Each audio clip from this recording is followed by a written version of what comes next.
स्वदेशी चीजों को अपनाने पर प्रधानमंत्री लगातार जोर देते रहे हैं। छत्तीसगढ़ के मुख्यमंत्री विष्णुदेव साय ने भी स्वदेशी चीजों पर जोर दिया। यही नहीं, नवंबर महीना छत्तीसगढ़ के लिए कितना अहम रहा, इस पर भी उन्होंने जानकारी दी। बिल्कुल हर बार आग्रह करते हैं देशवासियों से स्वदेशी अपनाने के लिए।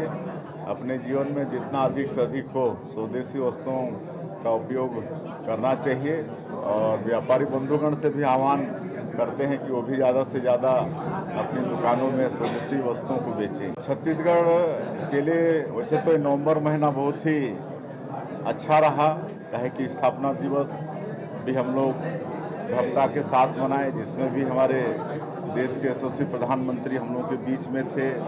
नए विधानसभा भवन का उनके कार्यक्रमों से लोकार्पण हुआ। राज्योत्सव के समापन में हमारे देश के आदरणीय उपराष्ट्रपति जी पधारे।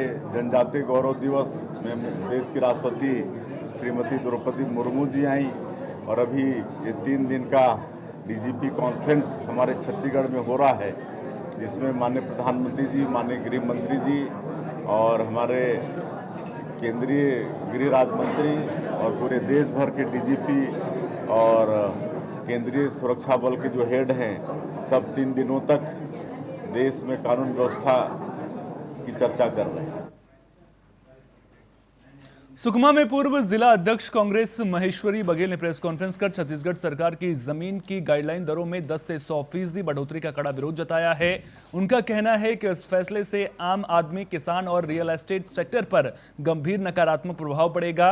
कांग्रेस का आरोप है कि घर, दुकान और फैक्ट्री बनाने की लागत बढ़ने से आम जनता पर आर्थिक बोझ बढ़ेगा और रियल एस्टेट सेक्टर कमजोर होकर बेरोजगारी बढ़ाएगा। वहीं सरकार का तर्क है कि दरों में सुधार से जमीन की कीमतें वास्तविक बाजार मूल्य के करीब होंगी, पारदर्शिता बढ़ेगी और राजस्व में वृद्धि से विकास कार्यों को गति मिलेगी। गाइडलाइन के दरों में बढ़ोतरी के बारे में आज हम पत्रवार्ता कर रहे हैं। गाइडलाइन की दरों में 10 से 100% बढ़ोतरी आई है और अनुसूचित आदूरदर्शी इस निर्णय से बेरोजगारी बढ़ेगी, आर्थिक मंदी होगी। भाजपा सरकार जब से आई है तब से सरकारी रेट 40 से 500% बढ़ गई है, जिससे मकान बनाना, फैक्ट्री खोलना और अनुसूचित जनजाति के लोगों को जमीन खरीदने में बड़े परेशानी हो रही है। इससे आज कांग्रेस पार्टी विरोध करती है। राजनांदगांव जिले के डोंगरगढ़ में ड्रोन दीदी योजना के तहत खेतों में नैनो यूरिया और कीटनाशकों का छिड़काव किया जा रहा है। बता दें कि इस पहल का उद्देश्य महिला सशक्तिकरण और कृषि क्षेत्र को बढ़ावा देना है। ये योजना किसानों की मदद करते हुए आर्थिक रूप से उन्हें आत्मनिर्भर बना रही है। वहीं केंद्र और राज्य सरकार के सहयोग से उन्हें लगभग 15 लाख रुपए मूल्य का ड्रोन और उपकरण प्रदान किया गया है, जिससे वे जिले के विभिन्न क्षेत्रों में काम कर रही हैं। मेरा जिला मेरी खबर में आपका स्वागत है। आइए हम बात करते हैं राजनांदगांव जिले के डोंगरगढ़ की ड्रोन दीदी से। कैसे लखपति बनी और लोगों को कैसे प्रेरणा दे रही है। जय जोहार, मेरा नाम शांति विश्वकर्मा है और मैं डोंगरगढ़ की निवासी हूँ और आज मैं ड्रोन दीदी के नाम से जानी जाती हूँ अपने ज़िले में और छत्तीसगढ़ में भी। इसके पहले मैं महिला समूह से जुड़ी थी, 15 साल हो चुके हैं मुझे महिला समूह में, और मैं चार पापड़ का बिजनेस भी करती थी और आज भी करती हूँ। और इसके पहले मैं मेलों में दुकान भी लगाती हूँ अपने बच्चों के साथ, अभी भी लगाते हैं हम लोग जहाँ भी मेला लगता है।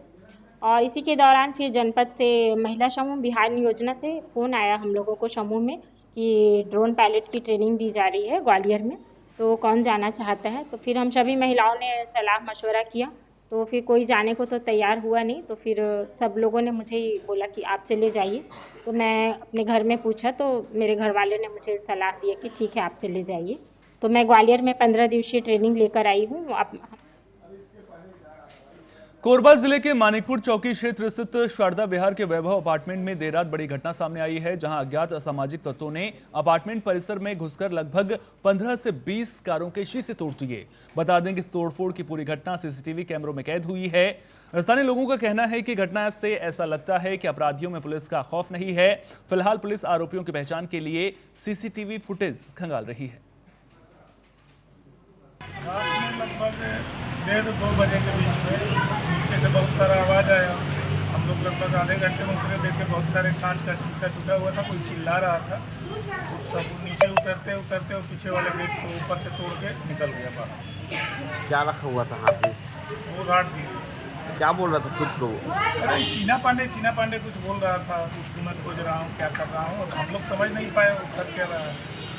और सारे लोग रात में सोए नहीं है। उसके बाद में फिर लगभग पीछे वाले गेट से आया है वो। कितने गाड़ियों को तोड़ा होगा? 18 गाड़ी का शीशा तोड़ दिया। उसके बाद सवेरे आज क्या हुआ फिर? सवेरे तो अभी फिर वो आ गया। रात में पुलिस वाले बताए कि पकड़ा गया है सीसीटीवी चौकी में। उसके बाद में उसको बोले कि ले जाकर 100 बेड में भर्ती किया। अभी बोल रहा है कि वहाँ से भाग गया। रात में बोला गया था। यहाँ कल रात में कोई आदमी घुसा है, पहले करीब रात में 1:30-2 बजे के आसपास की घटना है। बहुत उत्पात मचाया है। पीछे वाले गेट को पहले तोड़ा है, तोड़ के उसके ऊपर से फाड़ के अंदर आए हैं। अंदर आने के बाद में 18 गाड़ियों के कांच को जिधर मिला उसको तोड़ना शुरू कर दिया है। उसके बाद गार्ड के ऊपर और इसके ऊपर जब थोड़ा सा हल्ला होना शुरू हुआ है, तब वो भागा है यहाँ से निकल के। बता रहे बाहर भी जाकर के उसने कुछ किया है, कहीं रोड में किसी को डैमेज किया और फिर वो अस्पताल चला गया था। अस्पताल में उसके बाद वो अस्पताल से छूट के सवेरे पता नहीं कैसे फिर पहुंच गया है। और उसके बाद यहाँ आके फिर वो दीवार फांद करके फिर वही सब चालू कर दिया। और अभी तो जानलेवा हमला करना किया उसके ऊपर, गार्ड के ऊपर। इन सब घटना की जानकारी क्या पुलिस को है? पुलिस हाँ, क्या कल रात में हम लोगों ने सूचना दी थी, तो थाने से, मानिकपुर थाने से पुलिस आई थी। वो लोगों ने उनका देखा भी और वो पकड़ा भी गया था, उसका फ़ोटो भी दिखाया हमको। और ये भी बोला कि अब इसके ऊपर सवेरे आप लोग आके थाने में FIR वगैरह कर दीजिए। उसके बाद हम लोग रात में 2-2:30 बजे चले गए। जाने के बाद अभी सवेरे